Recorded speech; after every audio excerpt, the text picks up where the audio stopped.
Welcome to a very special Off the Couch with Dr. Greg. I'm Dr. Greg Cason, and I'm here with Brian Gomez.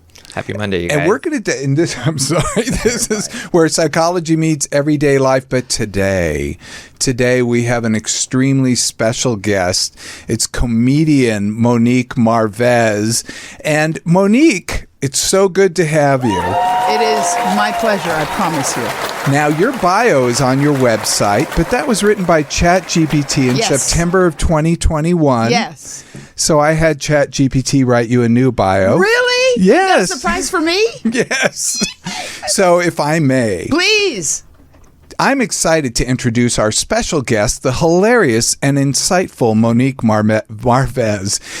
Miami native and Cuban-American roots, also Venezuela and Puerto Rican. Mm-hmm. Monique has made a name for herself with unique comedic style that blends sharp wit and personal storytelling.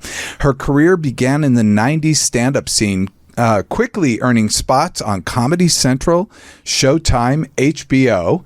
And Monique is not just a comedian, she's a writer, an actress, and radio personality, where, of course, I knew you on KFI. And she's known for her thought-provoking humor that tackles relationships, social issues, and personal growth. That's where I want to go, but I have one more line. With numerous TV appearances and a dedicated fan base, which we'll talk about, Monique continues to tour, connecting her audiences worldwide. Join me in welcoming the incredibly talented Monique Marvez. I love that! Oh my goodness, I love that! Because when I read the first GBT chat, actually, may I tell you a little story? Yeah. Okay, so the original ChatGPT got to me because a comedian asked ChatGPT about her, right? And it said, as of this time, you don't exist, is what it said about her. She'd been in the game about 10 years. Oh, my God. She said, then I asked it about you. And the subject line was respect from. And it wasn't about there's a difference between GBT chat and ChatGPT. Like one is like Kleenex, one is tissue. You know what I mean? Like the difference between the brand, whatnot. And the original one said, Monique Marvez, exclamation point. Yeah. Now you're talking about an amazing comedian. Well, it's 3 paragraphs of a love letter where what got me about it, even though it didn't talk about television and radio, it was much more generic.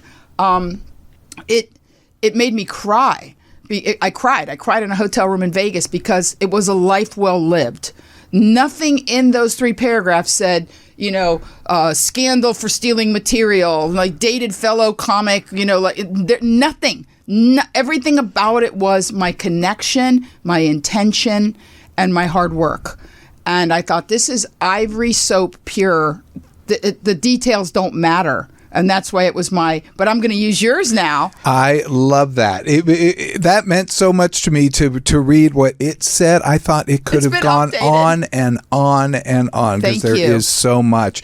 But my favorite review came from a YouTube comment. Really? A YouTube comment that said, she's a psychologist turned motivational speaker disguised as comedy. Oh, my goodness. Oh, wow. I thought that was just pithy and put it right on point. I love that. And that's why I wanted you on the show, because I thought your comedy hits at the heart. Your comedy is actually so insightful, and I didn't know what direction I wanted to go in, to talk about relationships, to talk about becoming your own person. When I'm watching your podcast and you're talking about, to me, deep things that we could, I'm sorry, you talked about Iris Apfel, which was a story I did in here because of her life, and I'm so impressed, and unfortunately she passed. And then also, she had a good run though. Come on, she had an triple digits, amazing run. And also talked about Diana Vreeland and The Eye Has to Travel, which you said in the same breath. I'm like, look at her, she's amazing. I mean, everything. So. Now, this is from your act. I got some more facts for you. Married and divorced 3 times. Yep. Hispanic and Catholic. Yep. We got the Hispanic and the Catholic going here. Yeah. So we're in the room. My dad married 5 times. Yep. Mom married 4 times. Mm-hmm. My stepmother was a retired hooker. Mm-hmm. And stepfather turned gay. Yep. I mean, you're coming from some deep background. Real stuff. And you grew up in Miami. Yes, I did. I grew up in Miami in the 70s and 80s, which was when it was like Scarface time. The Mariel boat lift happened when I was the McDuffie riots, which were huge.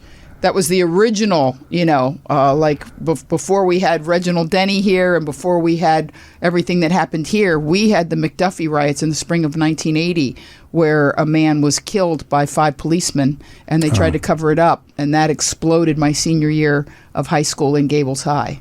And we had the Mariel boat lift. Like, it was a very intense time to be growing up in Miami. Oh, my goodness. Yes, that must have been incredibly intense. Oh, yeah. But you also went to Humble, Texas? My parents divorced my senior year of high school. You had to break out? Oh, my God. I had to leave Miami and move to Humble, Texas. I graduated high school with Joel Osteen. That is amazing. Nice man, amazing human being. And his sister Tammy is the only Tammy I've ever met who not only wasn't a tramp, but was a really nice person. Names are very important. Tammys are usually a problem. And Monique's a good one. Yes. But Humble, Texas, which is spelled with an H for anyone who wants to know. There's nothing humble about Humble. That's what they'll tell you. Birthplace of Howard Hughes. Oh, didn't know that either. Mm-hmm. I am filled with facts. Oh, but Brian here is also a Texas native. Where? Well, he's not. You're not native, but yeah. Yeah, live there. Fort Worth, Texas. Fort Worth. Yeah, my family's still there. I'm on my way to Garland at the end of the month. Oh, wow. Yeah. It's gonna be hot. Oh, you don't have to tell me. And I did my doctoral work out there. I tell people the devil owns Texas, but prefers to live in hell and rent out Texas. The devil Airbnb's Texas. And he's making a mint because a lot of people are living there despite the weather. There and moving there. Mm-hmm. So can I ask you some questions about you? You want. Oh my God, I have these kind of generic questions. You know what? I'm going to escape them. How did your Cuban American heritage? Because you talk about this a lot in your podcast and in your stand up, just about growing up in Miami and what things were like and what family was like. Would you like me to do something I've never done with you? Yes, of course. Never in my life. Okay, I'm going to tell the old never in my life. I speak in press releases. People think they know me, but they don't, because I tell them what I want them to know. So I'm going to tell you 3 stories. Yes. And then you can ask me anything you want after you hear them. Okay. But I'm going to tell you how I became me. Oh. I've never said this in public out loud. Okay. Number 1, this predates the ability to explain it. I have always seen things that other people don't see. I see the invisible more clearly than the visible. Like when I was a child, I had a relative. They're all dead now anyway, but I had a relative, and a child doesn't understand sex, but they understand energetic ties. I felt things. And I remember as a little girl at a party telling my mother, Aunt so-and-so is having an affair, or not an affair, what I said as a little girl, because I knew the language from soap operas, I said, Aunt so-and-so is Uncle so-and-so's girlfriend. And they were married to other people. Oh, wow. And my mother flipped out. She's like, never say that in public again. What are you, Well, P.S., years later, we found out they'd been having an affair for a long time. Wow. But as a child, I saw, now they have Kirlian photography. I saw auras. I could tell if someone was sick. I saw disembodied, I call them angels, but I saw disembodied entities as clearly as I'm looking at you. I saw them very clearly. Wow. And that, in a weird way, set me apart. I knew, based on my mother, who's very Catholic, based on my mother's reaction when I would say, I saw such and such, and my mom would be like, what? And I'm left-handed. So I've known from a very early age that I'm not like other people. And I kind of hid it. But the weird thing is, now that I'm older and I see other people as, I see right through you. Never lie to me, never. I can read people like a book. I'm literally looking at a Dick and Jane.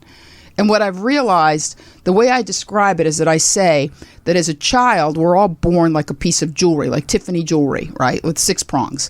And we have a jewel or a gem, whatever it is. Mine was being intuitive and reading people's energy.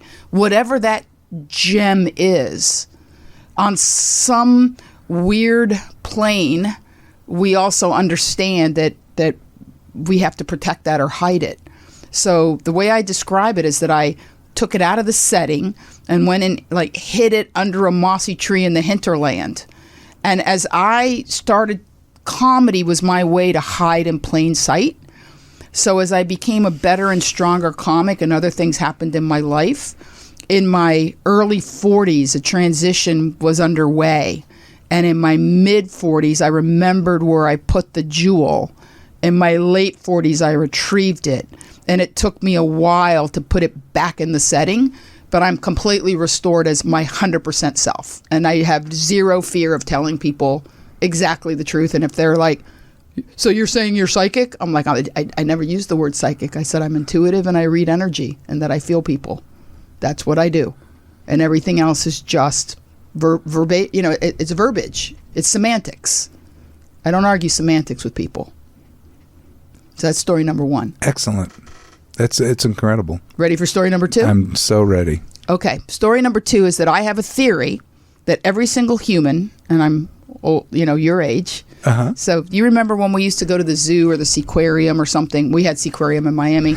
That you would pay X amount of dollars, and they had this, or maybe $1 when we were children, 4 quarters, and they had these wax mold things that would press like a thing for you, and then it would drop, and then you had to be careful with it, or your thumb would go through it. But they had these plastic injection molds, these wax plastic injection molds, and you were so excited to get your whatever you got, whether it was a dolphin or a camel or etc. You're a little young, so you might not remember these things, but they were a thing, like the pressed penny. They were so cool. And they were fun, right? Yeah. Okay. I believe that that's how human beings are formed. I think every single person is under enormous pressure, in a good way, to be the answer to a million prayers. Your parents needed you, your grandparents needed you, your pastor, the person who sat next to you in second grade. Every person you encountered in your life, you are an answer to a prayer they may not remember praying. And that once you realize that you are in perfect form and that you're exactly what you're supposed to be, and that you're actually an answer to a million prayers, whether you're a good or bad person, becomes irrelevant, because you have to be that thing in order for everyone to be what they're supposed to be. People aren't supposed to change. You're of a piece. You're supposed to be beautiful. You're supposed to be admired. You're supposed to be something that people wanted. But you are essentially of a piece when you're born. And everything else, again, is just garments. It's just, makeovers and garments. So I believe that because I'm a comedian, because my father was, back in the day, they called it manic depressive. Yes. My father was a bubble off of plum. My childhood had zero margin of error. He had shock treatment twice, to be discussed if you choose to. And, I've always wondered, like, where with people, and this is very crude, but it paints a picture. I always say where the crazy ends and the lazy begins. And when I say lazy, I mean not wanting to fight the good fight, that you do not have to be overtaken by a hitch in your giddy up. At some point, some people just say, well, that's just me, and it's sometimes an excuse for behaviors, whether it's my dad was, the Latino Don Draper, like I'm sure that being adulterous had a lot to do with his insecurities. I'm not saying they're not tied part and parcel, but there's things that you can fight the good fight. Everybody in my family's fat. As you can see, I'm not fat. No. Everyone's fat, but I'm not, because I didn't just say that's who I am. Everybody in my family's fat. It's genetic. It's cultural. I just made a decision, however not organic and challenging it's going to be, I'm not going to be unfit and fat and unhealthy as a result of that. So that's story number two. Father was mentally ill, and I'm 100% sure that's why I'm a comic, and we'll discuss that. Yes, absolutely. Are you ready for story number three? I'm so ready. And then this it's is all incredible. you. Then I'll just answer questions. Oh, my goodness. Story number three. February of 1972 was an election year. Yes. Yes. I remember it well. Yeah. Yes. George McGovern was running for president. My father had just had his second huge nervous breakdown, and we moved from one neighborhood, which was an affluent, good neighborhood. My father was a successful architect, in spite of the hitches in his giddy up. He's a brilliant man. I'm named after Dominique Fransone in the Fountainhead, and so my father. Wow, that's quite a reference too. Thank you. Was falling apart. Christmas of 71. Wow. So my parents separated, and we were moved to my grandmother's neighborhood, which was a grittier Latino neighborhood where we shared, my two brothers, my mother and myself shared one room in my grandmother's home. And I was moved to a completely different elementary school, different vibe, Latino kids, different. So February of 1972, I'd been in this school for 2 months, a little under 2 months. And my teacher, Audrey MacArthur, who I'm assuming is dead, rest in peace. She might be very old if she's not. She walked to the front of the class and she put a globe and a little flashlight. And, she's like, does anybody know why we have leap year? And she thought it was a rhetorical question. And my hand shot in the air. And I said, it's because we say it takes 24 hours for the earth to turn, when in fact it's 23 hours, 56 minutes, and 4.1 seconds, leaving us a quarter of a day at the end of the year, blah, blah, blah. Right? And in 1972, those were accurate. I'm sure it's much different now, the statistic. But, basically a day is not 24 hours long, is what I said. And she pinned a note to my chest, because that's how you still sent home notes to parents. And she pinned a note to my chest. I thought I was in trouble for usurping her. Oh. And as a child, because my life was crazy, to block out seeing the invisible and feeling things and empathizing with my father. And there's so many stories tied into his mental illness that I read constantly. So in the summer, I would read the World Book Encyclopedia for fun. I read the child craft that they'd send you every year. Like, I read constantly as a child. And that was the start of what they now call, the gifted programs or whatever. The note on my chest was that she was asking permission to test me. I was tested. Whatever the number was, they never told me that my IQ was enough to get into this special program. And I'm always the army of one. I was one of very few females. I didn't know that Jewish people were a minority until I grew up, because I was always surrounded by white Jewish boys. And I was always one of few females and only Latinos in most things in my life. I was always the one. So those are your 3 stories. That's just incredible. And I think the fact that you're so incredibly well-read comes across in your references. I love the fountainhead. It comes across in your stand-up. It comes across in everything I see when I listen to your podcast, everything. Which did actually lead to a question which I wasn't planning, which is essentially, what is because you talk about high school, but I didn't hear you talk about college. And I never finished. I dropped out of junior college. Wow. And yet you're more well-read than, I was thinking today, more well-read than most college graduates that I know. And you seem to understand concepts better than a lot of maybe most college graduates that I know. Thank you. So I was very impressed. There were a few reasons why I dropped out of college, but the main reason was, what I really wanted to figure out was how to be myself. And I always promised myself that once I figured out how to be myself, I would go back to college. But that my real quest, my real quixotic quest, when people say, this has to happen, that has to happen, you have to get married or have children or graduate or get a master's, whatever people would say, this has to happen or that has to happen, on an intuitive level, I knew I have to happen. Whatever's inside of me has to find a proper way. And I struggled in my 20s. And the first time I open mic'd, I knew, like, the guy came up to me in the comedy club and he was like, how long have you been open micing? I've never heard of you. I said, this was my first night. He said, you're a natural. Come back next week. Wow. And it went that fast. What? That's unusual. Because I could hide.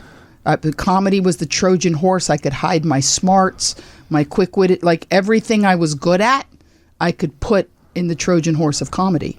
My intuition, the speed that I could figure things out, all of it. It could all go in that. And you were no longer a threat. No, and it's like, oh, she's a comic. Of course she's weird. Excellent. But tell me about the struggle, because that's so interesting. You had a big struggle. Oh, my goodness. I jokingly say for years, my first battle was trying to get my weight below my IQ, and my IQ was very high. I was 25 to 30 pounds heavier than I am now till I was 43 and a half. Wow. And I mean, I hit it well because I figured if I can't be thin, I'm going to be fit. So I did 2-a-days. I was built like a brick, I worked out at 154 pounds. I had a 27-inch waist because I did 2-a-days. I was very, very fit. But that being said, I knew intuitively that, and this is what I tell young women, I say, it's not the pounds that make you feel bad, it's the weight. You have to take the weight. You have to take the invisible. Before the LBs will come off permanently, you've got to take the weight off or the pounds will just come back on. So I, again, like promising myself I'd go back to college, I told myself, I don't care if I'm ever thin or weigh whatever number I think is a good number. If I take the weight off, I've won. If I'm a chubby, happy person, I'm good. Happy is the goal, not thin. Yes, that goes to so many things that you talk about in your act. But how did you do it? Hypnotherapy. No, really? Hypnotherapy. Wow. I knew that nothing else would work. I knew dieting. I knew that it had nothing to do with eat 1,200 calories and work out and you'll be thin because I'm smart. Clearly, I could do that, Yeah. This is what happened. You ready to know what happened? Yeah, of course. I'm crazy about you. You're going to have to promise me you'll have me back. Oh, my goodness. I would be thrilled. Done. So I got a radio job. My radio history is that my first job on radio was that they flipped an entire format for me. What? MS Communications in Indianapolis, the program director heard me promoting myself to be at Crackers Comedy Club in Indianapolis, and he invited me to Starbucks, and he said, surely my life would not be so easy that I could offer you a job in radio and you would take it. I said, don't call me Shirley, and how much are you going to pay me? And that was they flipped an entire format for me. Real 97.1, real talk, real music. Because they knew that radio was going in a different direction. And MS Communication was the same company that had Big Boy, Power. They knew about personality radio already. So they flipped me a whole format for me. And I moved to Indianapolis. And I didn't know how to do radio at all. I still kind of don't. I had a board op, and he would run the board, and he would literally point at me, which meant talk. Then he would give me symbols, which meant like wrap it up. And then he would be like, shut up, the song's starting. That's how I did radio for 2 years. And the show was very popular because I didn't know what I didn't know. I just did the show. So I was on the radio one morning thinking about the weight. The Weight, just like the song, Take a Load Off Annie, The Weight. That song's actually called The Weight, That's the name of that song by the band.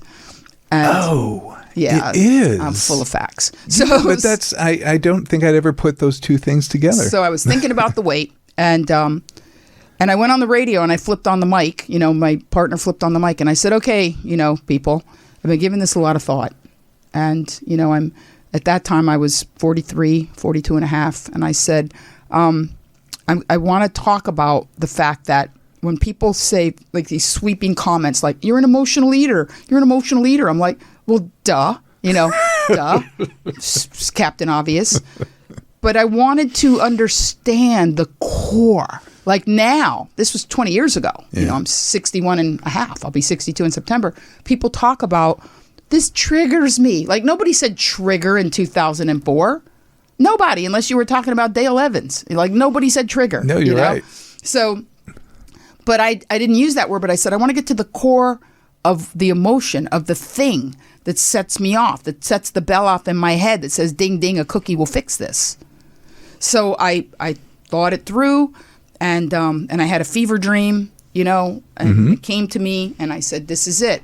It's not success. Some people, when they're having a good time, they celebrate. They eat a lot when they're celebrating, or new love, or, I'm excited, I'm drinking champagne. No, my 100% trigger was instability because of my childhood. Oh.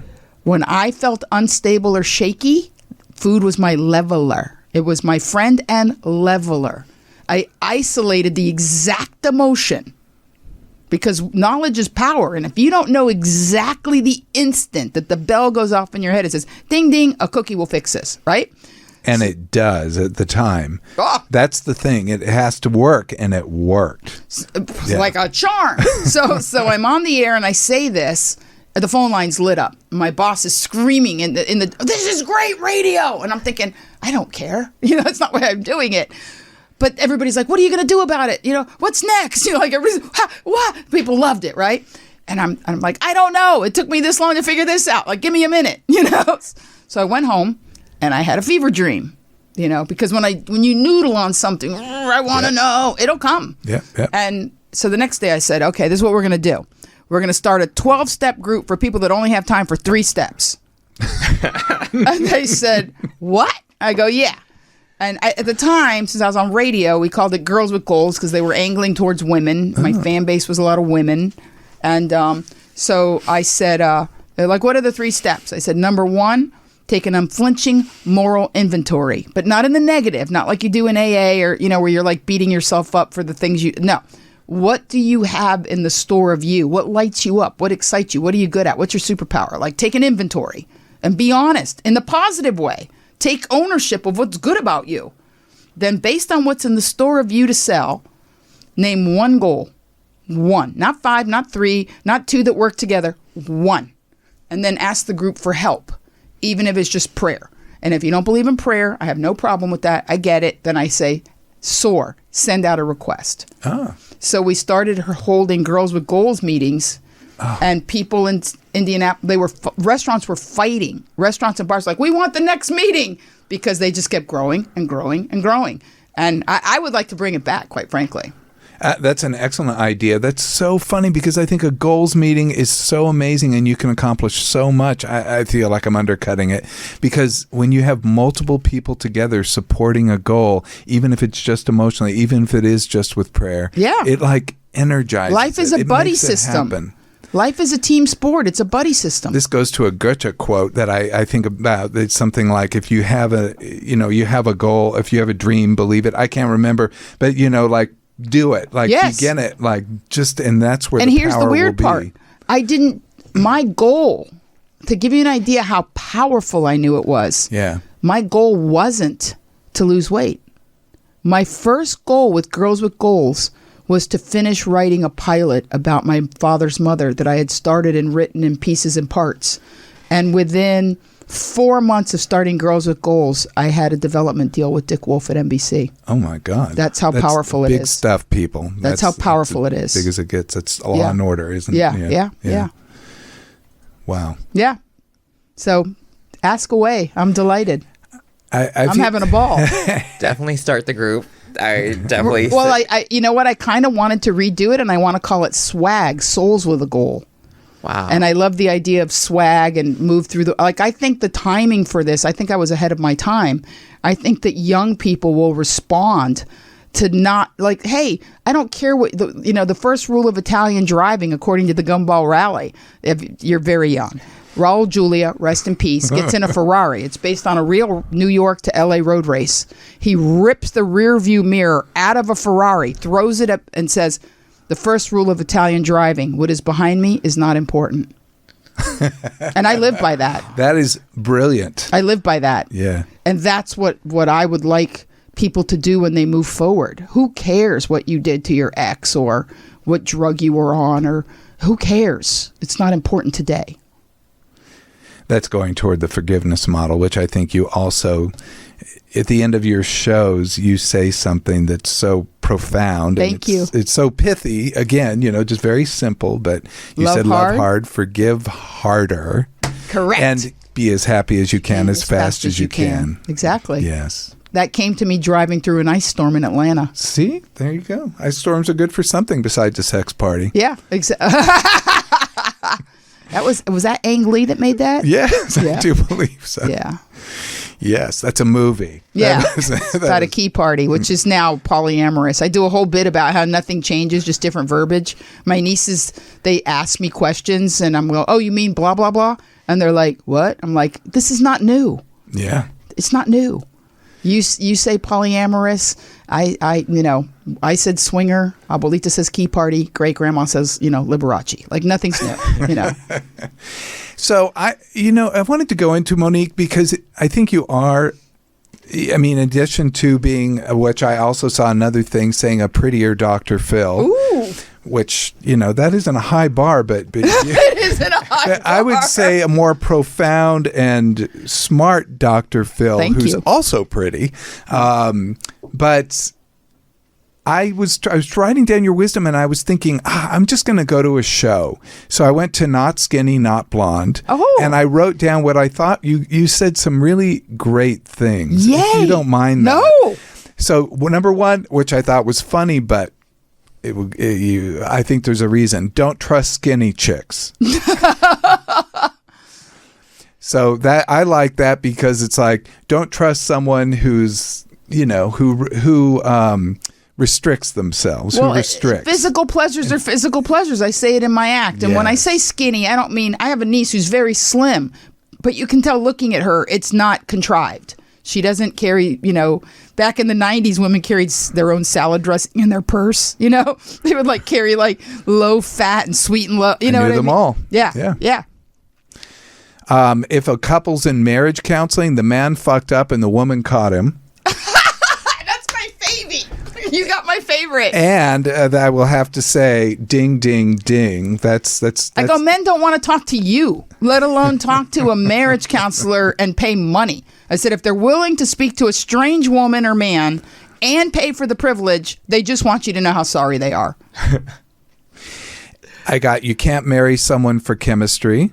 No. Which I think is very deep because, it's... Oh, no, I say Mother Nature is a pitiless bitch. Now that I know you can curse. It's a pitiless bitch. Yes, I say sometimes the smell of a man's neck will make you moist as a bundt cake. And that is not the man you should be with long term. In fact, I'll tell you an old bit real fast. Yeah. I used to say, I'm going to write a book called How to Take a Great One-Night Stand and Turn It into a Crappy 9-Year Marriage. I said I'm going to make it an ebook for $1 so I can help thousands of young women. Oh my God, that goes to another one. I want to say, let me see. Oh, I'm just waiting. If you have to talk a man into you, you'll spend the rest of your life talking him into you. That's right, like a car salesman. I thought that was They either amazing. want you or they don't want you of a piece. And John Gray, when I worked with John Gray, later told me that there's a such thing called the commitment shift. That's a very visceral thing, that when a man really loves a woman, that he makes a shift, like she's mine, she's in my cave, I want to protect her. And I go a step further and say, when men shift out of the commitment shift, because they can shift out of it after a while, you want to be gone fast, because that's like having an expensive car and the warranty ended. You do not want to be there when something goes wrong. It's going to cost you. Very profound, actually. Men don't see us, women, the way we see us. They see you the way they found you. Don't talk them out of it. I have a friend, comedian, who guys talk to me, and said, my wife doesn't wear the sexy lingerie. She won't do this. She won't do that. So I pull her aside. I go, hey, what's the problem? She's like, I've gained weight. That's where I got the term hail damage, because I told her, she's like, I have cellulite. I'm like, such an ugly word. Let's just say hail damage. She said, brilliant. I'm like this. I'm like that. I go, he doesn't see any of that. No. He just wants you naked, in a good mood, and willing to lick him. You know what I mean? Don't complicate it. I think that's pretty right on. Yeah. Oh, yeah. It's 3:30. Okay. So, do you mind? No. Okay. So we'll Monique have a show within a show. She has a very special show within a show situation going on, that she, every day since COVID, she decided to do a 3:30 Facebook Live. Yep. And since we are actually taping at 3:00, she is going to start her Facebook Live, because she hasn't missed a day. In 50, they'll do the count. A guy named Mundo. Hi, Mundo. So I'm going to show them where I am. Is he from KFI too? No. But he was a a Okay, so these are my guys. Hi. I'm on with Dr. Greg. Nice. And tell me your first and last name. Brian Gomez. Brian Gomez. It doesn't match, because I'm not going to lie to you. They know how I am about names. You do not look like a Brian. No. You look like a Gomez, but not a Brian. Brian's tend to be a little more high maintenance, and you look very easygoing and kind. Thank you. That yeah, means you a look lot. more like a Ben. Oh, wow. Bens are wonderful. Ooh, Ben Gomez rolls. Aren't Wow. Bens great? I might just change my name. But I'm going to call you Nice Brian. And okay, so we're on day 1556. Thank you, Mundo. And this is Dr. Greg Kaysen. Hi. TheBomb.com. So I'll do a longer one later and catch up with you afterwards. I am having the best time on this show. This is Laura Ween. She was one of the most powerful women on at, like the second Girls with Goals meeting. Oh, hey. She wrecked me with her honesty, what her goal was. Do you mind, Laura, if I, well, even if you did, I'm going to do it. She said that by the end of the show, by the end of the presentation of Girls with Goals, that she wanted to be able to say, I love myself. Wow. And it was very hard for her. And it's one of the top moments in my life because she loved my radio show. She believed in me. She trusted me. And she said, I don't mind. Thank you, my love. And I stood in the middle of a room of people, of women, and I held her hand and I said, I'm not letting go of your hand till you say it. And she cried, she convulsed, she couldn't get it out, but I wasn't going to turn her loose. And I have like an iron grip. Like I've doled out a lot of hand jobs in high school. And oh my goodness, I never curse on the 330. Joke. But I wouldn't let go of her hand. And it was one of those pivotal moments that when she finally said it in tears, like the whole audience, all the other women, you could feel the energy shift in the room, and everybody was like, well, if she can do that, I can, it was amazing. So, hi, Harry. Hi, Susie. So, guys, I absolutely adore you, and I'll check in with you later, but I want to finish the podcast. So, until later on today, and I'll give you a catch-up how well it went, and yes, they are as handsome in person as they are. They're adorable. Well, thank you. So, until later on today, love hard, forgive harder, and get as happy as you can, as fast as you can. Bye, guys. So I do that every single day. That was amazing. From wherever I am. What a connection. I love them. And they know it. People know when you're faking something. I love them. Oh, no, you're incredibly genuine. In fact, that's kind of interesting. I think before you were saying that your Facebook Live gets about 1,000 people. Now it does, yeah. And that's daily, so Yeah. people are tuning in. And all over the world. That's the part that excites me. I have a guy named Dave Jonas. It's 11:30 in England where he lives, and he's told me several times, like, you're the last thing I listen to before I go to sleep. That's so sweet. beautiful. I know. It Oh makes my me so God. happy.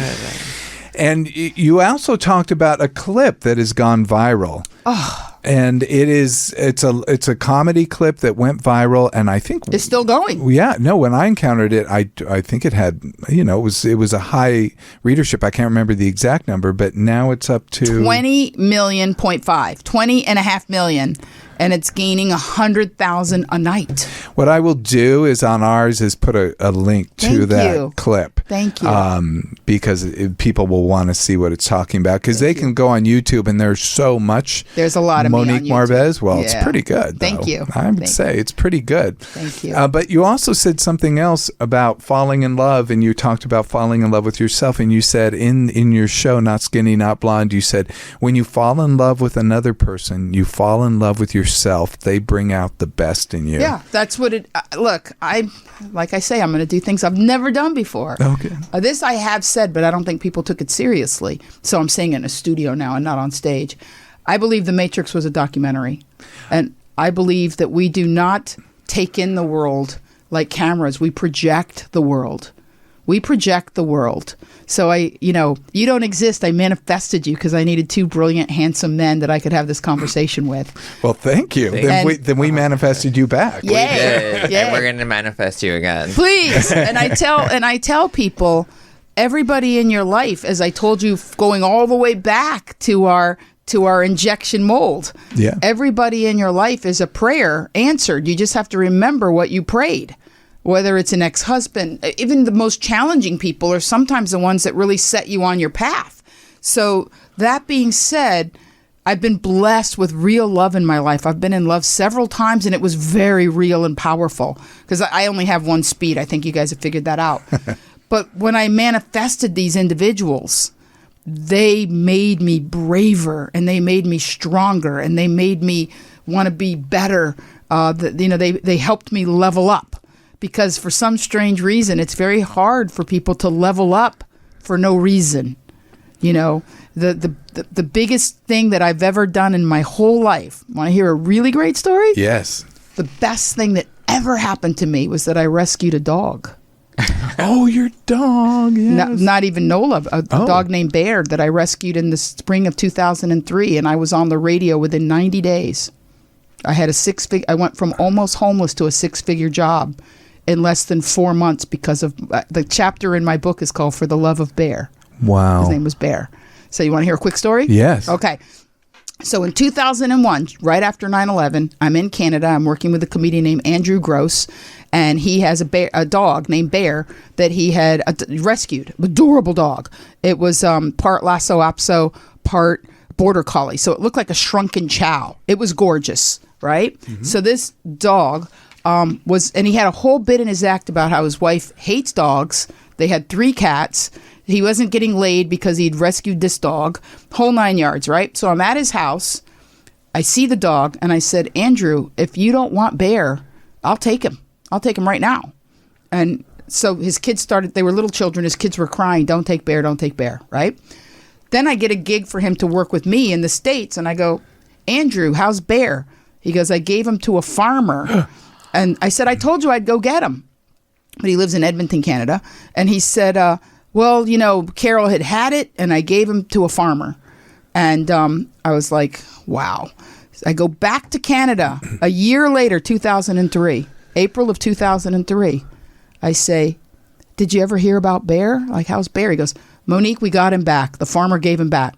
We gave him away twice and got him back. And he said, and forgive me for cursing, but I heard you. Please. He said, for fuck's sake, Monique, because he's Canadian. He goes, if I give you Bear and you take him, no matter what, you don't bring him back. Like, I don't care, So on a Saturday night, his wife got me the paperwork. Sunday, April the 13th, I had the paperwork to cross the border with Bear. Wow. Now, I'm going to cry. I'm telling you right now. Maybe. I'll try not to. So I was in a parking lot.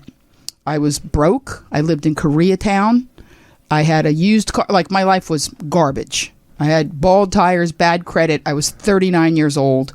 I had a stupid boyfriend. The whole reason my special is called Not Skinny, Not Blonde is because he said this was his offer to marry me. You want to hear it? You should just marry me because you're not what they're looking for. You're not skinny. You're not blonde. You haven't made it yet. Like, not I love you or I want to take care of you. It's like, give up. Wow. You might as well just come live with me. Settle. Yeah, come settle. And, let me be number 3 because you're done, So when I rescued Bear, he gave me a ration.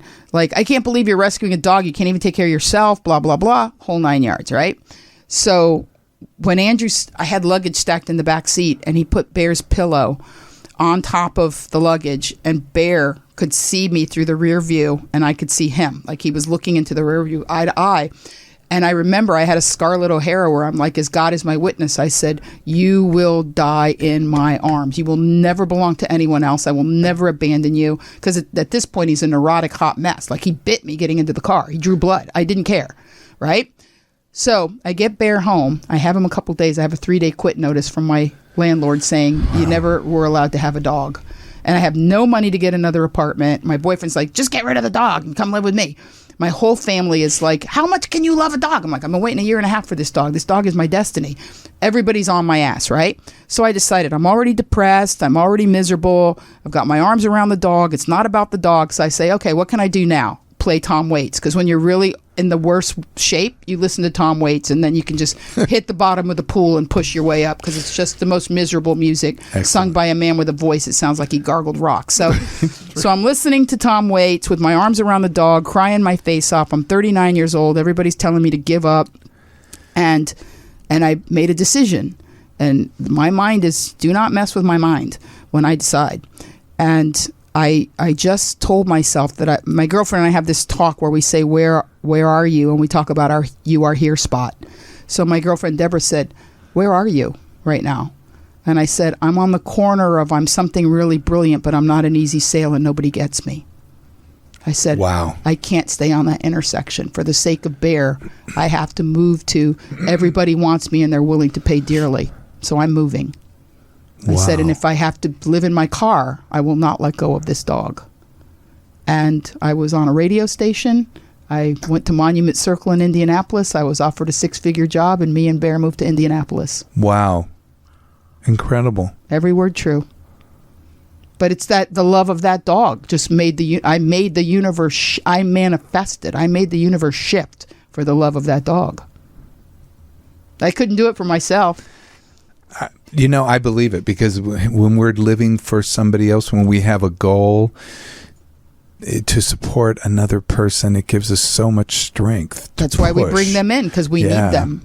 Yeah. So there you go. That is incredible. Well, it seems so much less to go through some of these other wisdoms because everything pales. That's a very beautiful story. He did die in my arms, by the way. Oh. It was time. I'd had him a minute, and I took him to a place in San Diego where you can like lay on a carpet and hold them, not even like on a table or anything. Like I found the best possible place, and that's how Bear left this earth. Oh. Yeah. That's so sweet. Yep. It's, anything you want to ask me, I'm happy to tell you, because it's time. People need to hear real things. I believe you're exactly right. It's time. On this podcast, we try to talk about research because I'm just so excited about all this new stuff that continually comes out and the public doesn't get to hear about it. It's like shared around in the science community. So this is my little cut of the earth that I like to do that. Like have me back and ask me questions what I think about things that are being researched. Oh, because I even did a little bit of that too, but it's your words that I'm actually more interested in today. Thank you. And we'll have you back to talk about the research studies because we have some fun ones.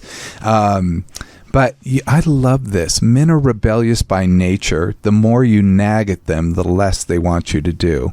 Exactly. This is simple learning theory. If people would just embody this one, it's a very simple thing. It's so true. And because men have to have a certain amount of fight in them for the survival of the species.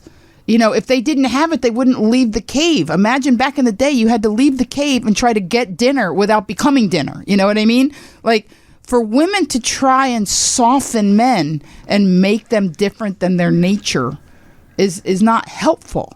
There's one thing between understanding or, whatever you want to call it, PC, whatever the verbiage is.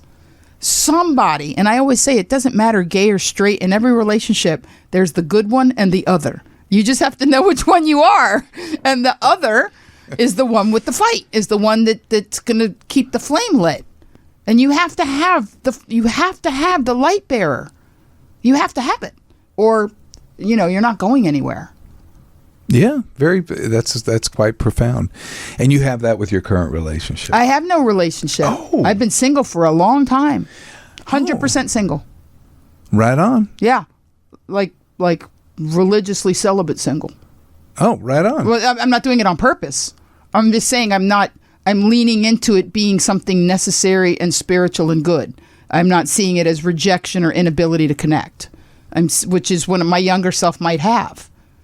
Well, no, that is, in fact, you have another quote. It says, a man deep down in his heart does not want a promiscuous woman for long. Exactly. And I believe that. And you were talking about men being hunters, but you also talked to the women at that point. And I didn't write down that, but you were saying. I tell my nieces, men are territorial. All of this information that all these girls are posting on social media, like there's literally no such thing as TMI anymore. I know. People tell each other the most profound, deep things on a first date. And here's what I tell my nieces. And again, you can't cancel me because what does that mean? More credit card debt for Monique. Like the man isn't paying my bill, so you can't chase the man off, right? So I speak truth. And I wouldn't be afraid anyway. But the upshot is I tell my nieces, I say, look, once you've said it, you can't unsay it. So wait for the moment. If you feel you want to share something, wait for the moment. But the reality is men are territorial, and they don't want to think a lot of people have walked on their lands. And because of the way their minds work, once you've told them, they can't get that out of their head. They're always going to picture you like banging Johnny down the street, like at inopportune times. You know what I mean? Like they're going to be out with friends, have a couple tequilas, and they're going to be like, yeah, she banged Johnny. You know what I mean? Like, I wish these were jokes, but I tell my nieces, I'm like, govern yourself. Men are hunters. I have a bit in my act. I go, if you want a man to love you forever and ever and ever, don't talk to him. Like I Yes. I didn't say don't talk with him. I said don't talk to him. Women have a tendency to talk at men. They don't engage. They don't wait for a back and forth. And I tell my nieces, a needs conversation is a fear conversation. I said the minute you feel the need to tell someone what you need, you've already lost. You're basically tell them the world has failed me. I'm pretty sure you're going to, but I'm going to give you instructions to help you not. As opposed to, I tell people, you know what? It's your job to be happy and to figure out what you really want and what you require. And then say, hey, I do this thing because I need to. Are you okay with this thing? I already eat healthy or do yoga or, go to meetings or whatever it is. You should already be doing it before you meet that person. Mm-hmm. I 100% agree. And I actually love that advice because what was it else you said? Oh, and you also talked to men at that time, which I thought was really kind of interesting. And you said to the men a very sweet thing. This is talking about women. And you said, every girlfriend you dated before your wife is a skank. Yeah. Oh, yeah. She's a whore and you regret it. Yes.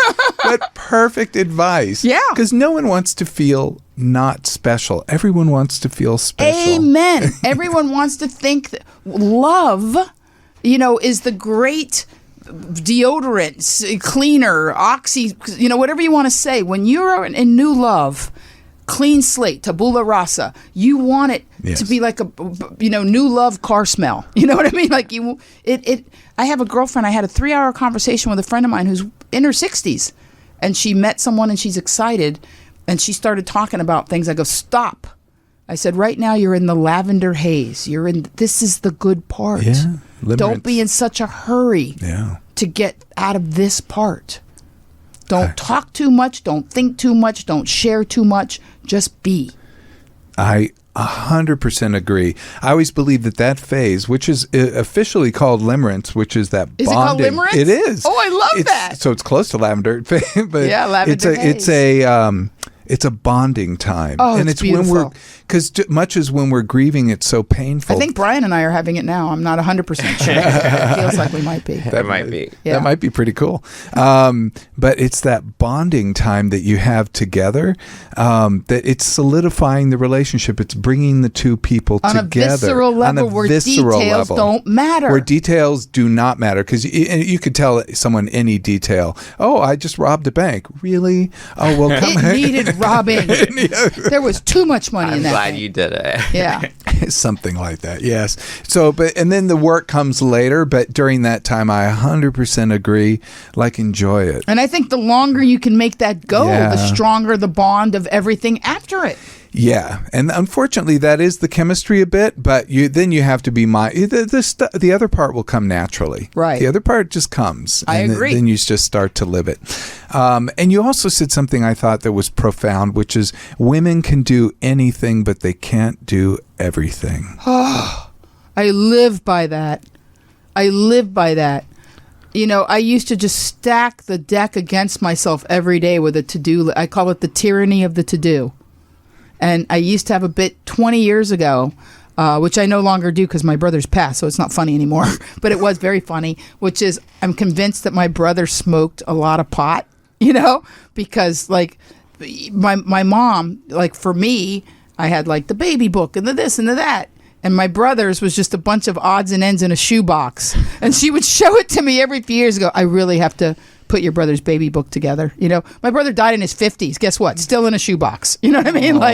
It's a joke, but it's a little bit of, no, it doesn't matter that you never made his baby book. Why is that the hill? Why are you guilty about that? Women do more than men. Women create these arbitrary reasons to be upset with themselves that they didn't do something. And my mom was a great mother to my brother. She was way nicer to him than to me. I had a baby book, but everything else was, down from there, and everything else was a shoebox. Yeah, yeah.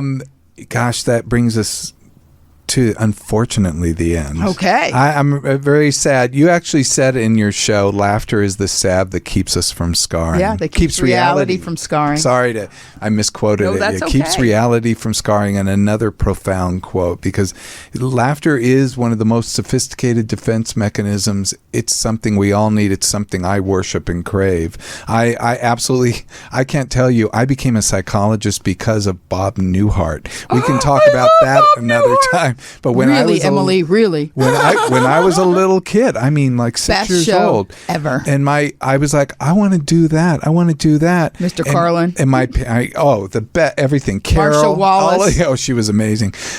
Everything was great on that show. And my parents were like, he's an actor, honey. He's not a real psychologist. The Thanksgiving episode. I even wrote down psychologist. So it's like I knew very early. Yeah. And it took me a while to kind of come to that. And it was like, I do love to laugh. Like, I think laughter is healing, and it short circuits the brain. You cannot have a negative thought while you're laughing. It's impossible. Oh, I didn't know that, that's We're all wizards, and going full circle. Yes, which is so good when someone plays along. I realized as a child that if I could make my father, I was so intuitive. I'm gonna leave you with one story. You ready? Yeah. I knew intuitively when my dad was slipping, when he was going into a depression. I could feel it as a very little girl. Wow. And as soon as I felt, I would say it's like a bracket broke and a shelf was like everything sliding off the shelf. I could feel it.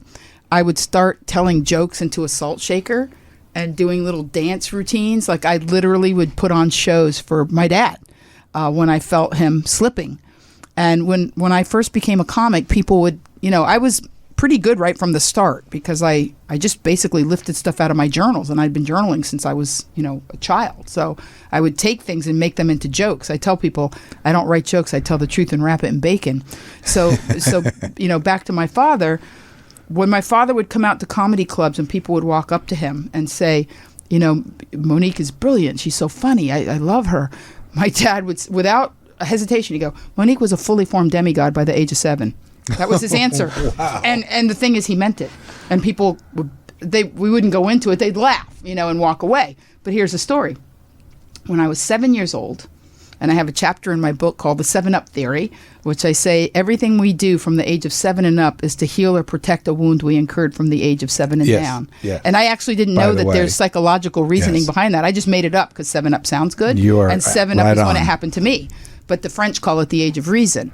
When I was 7 years old, my father called me into the room. And by the way, I still have the chairs that he was seated in. They're mid-century, and I have them. My father called me into the room, and he said, I can picture it like it's like I'm sitting there. And he said, this has nothing to do with you. As soon as you say that to a kid, they're like, what did I do? He said, this has nothing to do with you. But I can't live here anymore. Your mother and I are separating, and I'll be leaving. I was 7. And my brain was like, oh, no, this is going to suck because you and I get on so well. She doesn't understand me. You're leaving me with, we get on fine now, me and my mother, but there was a time when we didn't. And it was like predate speech. But the upshot is that I remember him saying that. And at 7, I looked at him and I said, will you be happier if you don't live here? And he said, yes. I said, then I'll help you move. Wow. And he had an MG convertible. Wow. It was one in of the our coolest carport, cars in the world. Red MG. And I went into the closet and started gathering up his shoes and throwing them in the back of the open car. And he came out with a stack of suits. And when he saw how earnestly I was trying to get his things out of the house and into the car, he literally dropped his suits and sat in the grass sobbing like the lunatic he was. And I don't even remember stopping, putting stuff in the car. I don't remember what happened next. I don't remember anything. And I have a good memory. I just remember the sight of him in the grass, surrounded by his suit, sobbing. And evidently he remembered that as powerfully as I remembered it, because his answer when everybody would say, your daughter's terrific, or I really like your daughter. Monique was a fully formed demigod by the age of 7. And that's what comedy is. Comedy is tragedy plus time. That's a funny answer. And we had my father and I had so many laughs over his insanity, later in my life. We had so much fun later in my life, understanding it could not have gone down any other way. Wow. It couldn't, or I wouldn't be me, and I like me, and I'm a happy person. That's incredible. Thank you. Monique Marvez, thank you so much. I mean, this was absolutely incredible. Just to kind of say to, the normal stuff, like, subscribe, Give us stars. YouTube.com/Dr. Greg for videos and whatnot. If you have questions on topics, hit us up on socials at Ask Dr. Greg. This is Dr. Greg Bryan bidding you farewell, and Monique Marvez. Let's do your outro, Monique. Okay. Love hard. Forgive harder. And get as happy as you can as fast as you can. Thank you so much. Bravo. There you go. So never said those things. Not even on KFI ever.